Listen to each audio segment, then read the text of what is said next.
Wish you happy new year. So నేను చెప్పేది ఏంటంటే ప్రతి సంవత్సరం మనము చాలా మంది ఈ సంవత్సరం మనము ఎంత ఇంప్రూవ్ అవ్వాలి ఫైనాన్షియల్లీ అని మాత్రం ఆలోచిస్తారు.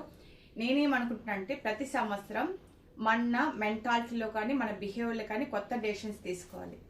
నేను మా చెరి తీసుకున్న డెసిషన్ ఏంటో తెలుసా? నువ్వు చెప్తా నేను చెప్పేదా? నేను చెప్తా. మా ఇద్దరు క్లాషెస్ ఎక్కడ వస్తుందంటే తను ఏదో ఒక వస్తువు తీస్తుంది, రీప్లేస్ చేయదు. తను ఎదుక్కుంటూ నేను స్కూల్కి వెళ్ళినాక తిట్టుకుంటూ ఉంటా. వచ్చినాక ఆ కోపం వస్తుంది, నేను తిడతాను. మా ఇద్దరికి ఉంటున్న ప్రాబ్లం అది. ఈ ఇయర్ తను నా దగ్గర ప్రామిస్ చేయించుకున్నాను, ఒక వస్తువు తీస్తే తిరిగి అక్కడే రీప్లేస్ చేయాలి, నాకు ప్రాబ్లమేటిక్ కాకూడదు. అది మేజర్ తీసుకునే డెసిషన్ అనమాట. మా ఇద్దరికి వస్తున్న ప్రాబ్లం మేజర్గా అదే అనమాట. సో ఇయర్ ఎంతవరకు ఫాలో అవుతుందో మార్చాలి. నేను కూడా కోప్పడి తిట్టేస్తూ ఉంటా. సో నేను కూడా తిట్టకుండా కంట్రోల్ చేసుకోవాలన్నమాట. కానీ చాలాసార్లు చెప్తున్నాను, కానీ తను తీయడము అది ఆ సిచ్యువేషన్ నాకు ఆ వస్తువు దొరకపోవడం వల్ల ఫ్రస్ట్రేషన్ వస్తుంది. సో మేజర్ తీసుకున్న డెసిషన్ ఇది. మీరు కూడా ఒక డెసిషన్ తీసుకొని తను ఈ ఇయర్ ఫాలో అవ్వాలని నేను కోరుకుంటున్నాను. Happy new year.